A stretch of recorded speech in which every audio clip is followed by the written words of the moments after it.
السلام علیکم۔ اس ویڈیو میں ہم جانیں گے کیا ساری امت محمد صلی اللہ علیہ وآلہ وسلم شرک سے محفوظ ہے۔ معاشرے میں یہ غلط فہمی پائی جاتی ہے کہ مسلمانوں میں شرک نہیں آ سکتا، اس لیے لوگ قبروں پر ماتھا ٹیکنے، ملنگوں کے پاؤں چومنے، درباروں پر مجاور بن کر بیٹھنے اور غیر اللہ سے مدد طلب کرتے ہیں اور اسے شرک نہیں سمجھتے۔ اب حقیقت کو جانتے ہیں، کیا واقعی محمد صلی اللہ علیہ وسلم کی امت میں شرک نہیں آئے گا؟ آئیے دیکھتے ہیں۔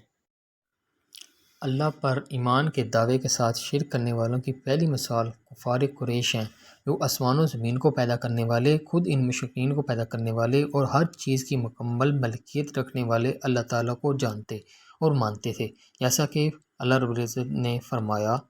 سورہ نمبر 43 آیت نمبر 87 میں، اگر آپ ان سے دریافت کریں کہ انہیں کس نے پیدا کیا ہے تو یقیناً یہ جواب دیں گے کہ اللہ نے، پھر یہ کہاں الٹے جاتے ہیں۔ اس کے علاوہ مشرکین کچھ ہستیوں کو اللہ کے ہاں اپنا سفارشی، اپنا کام کروانے والا سمجھتے تھے، جیسا کہ اللہ رب العزت نے سورہ نمبر 39 آیت نمبر 3 میں فرمایا، یاد رہو کہ خالص بندگی اللہ ہی کا حق ہے، اور جن لوگوں نے اس کے بجائے دوسرے رکھوالے بنا لیے ہیں، یہ کہہ کر کہ ہم ان کی عبادت صرف اس لیے کرتے ہیں کہ یہ ہمیں اللہ سے قریب کر دیں، ان کے درمیان اللہ ان باتوں کا فیصلہ کرے گا جن میں وہ اختلاف کر رہے ہیں۔ یقین رکھو کہ اللہ کسی ایسے شخص کو راستے پر نہیں لاتا جو جھوٹا ہو، کفر پر جمع ہوا ہو۔ پچھلی 2 آیات سے یہ ثابت ہو گیا کہ اللہ رب العزت پر مشرکین ایمان رکھتے تھے، لیکن ان کا ایمان ان کے کسی کام نہیں آیا، کیونکہ وہ اللہ رب العزت پر ایمان رکھنے کے باوجود اس میں شرک کی آمیزش کرتے تھے۔ اب اس مسئلے کے متعلق حدیث مصطفیٰ صلی اللہ علیہ وسلم سے رہنمائی حاصل کرتے ہیں۔ لمبی حدیث ابن ماجہ میں سیدنا ثوبان سے روایت ہے کہ رسول اللہ صلی اللہ علیہ وسلم نے فرمایا، میری امت کچھ قبیلے بتوں کی پرستش کرنے لگیں گے اور مشکلوں سے جا ملیں گے۔ ابن ماجہ حدیث نمبر 3952۔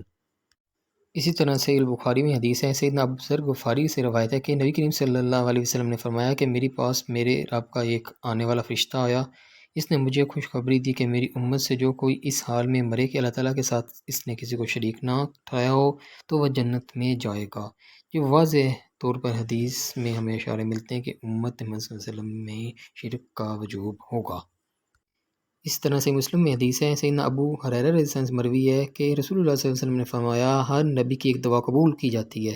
ہر نبی نے اپنی دعا میں جلدی کی اور میں نے اپنی دعا اپنی امت کی شفاعت کے لیے قیامت والے دن کے لیے چھپا رکھی ہے، اور میری دعا انشاءاللہ میری امت میں سے ہر اس آدمی کو پہنچے گی جو اس حالت میں فوت ہوا کہ وہ اللہ کے ساتھ کسی کو شریک نہیں ٹھہراتا تھا۔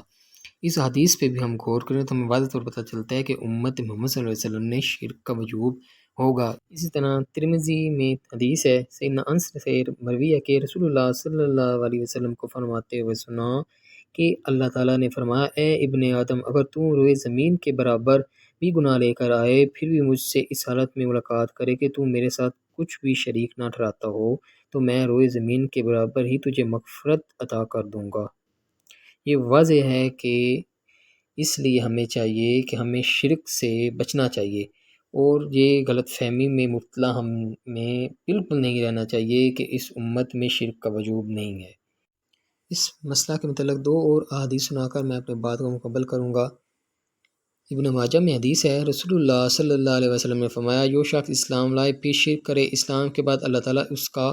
کوئی عمل قبول نہیں فرماتے یہاں تک کہ شرک کرنے والوں کو چھوڑ کر مسلمانوں میں شامل ہو جائے۔ اسی طرح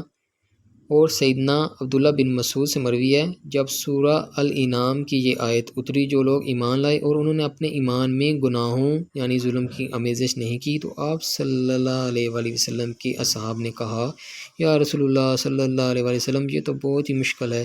ہم میں سے کون ایسا ہے جس نے گناہ نہیں کیا یعنی ظلم؟ تب اللہ پاک نے سورہ لقمان کی یہ آیت اتاری کہ بے شک شرک بڑا ظلم ہے۔